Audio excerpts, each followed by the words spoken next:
No tempo em que as estradas eram poucas no sertão, tangerinos e boiadas cruzavam a região, entre volante e cangaço, quando a lei era no braço, do jagunço, o pau mandado, do coronel invasor, dava-se no interior esse caso inusitado. Quando Palmeira das Andas pertencia ao capitão Justino Bento da Cruz, nunca faltou diversão, vaquejada, cantoria, abração e romaria, sexta-feira da paixão. Na quinta-feira maior, Dona Maria das Dores, no salão paroquial, reunia os moradores. Depois de uma preleção ao lado do capitão, escalava a seleção de atrizes e atores. Todo ano era um Jesus, um Caifás e um Pilatos. Só não mudavam a cruz, o verdugo e os maltratos. O Cristo daquele ano foi Quincas Beija-Flor, Caifás foi Cipriano, Pilatos foi Nicanor. Duas cordas paralelas separavam a multidão para que pudesse, entre elas, caminhar a procissão. Cristo, conduzindo a cruz, foi advertia. O cinturão perverso de com força lhe batia.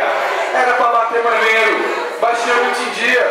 Devido a um grande pifão que tomou naquele dia do vinho que o capelão guardava na sacristia. Cristo dizia: "Ô rapaz, esse bate devagar, já estou todo encarambado assim, não vou aguentar.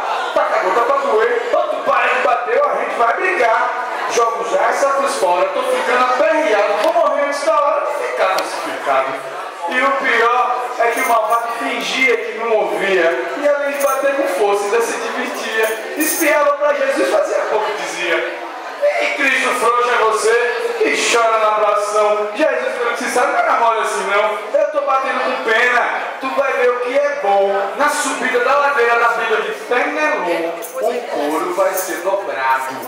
Até chegar no mercado, a cuíca muda o tom." Naquele momento ouviu-se um grito. Era Quincas que com raiva sacudiu a luz no chão e partiu feito um maluco pra cima de Bastião. Se trabalhou no tabela, pontapé e cabeçada, Madalena levantada, Pilatos levou pancada. Deram cacete e Caifás, que até hoje não faz, nem sente gosto de nada. Desmancharam a procissão, que sempre foi pesado. Santo Tomé levou um tranco e ficou desacordado. Acertaram um corote na careca de Timóteo, que até hoje era loado. E interveio São José, na ânsia de defender seu filho de criação, aproveitou e foi agarrado para dar um monte de tapa na cara do bom ladrão.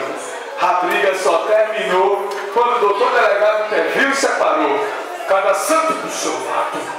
Perna que o mundo se fez. Foi essa a primeira vez que Jesus foi pro xadrez, mas não foi crucificado.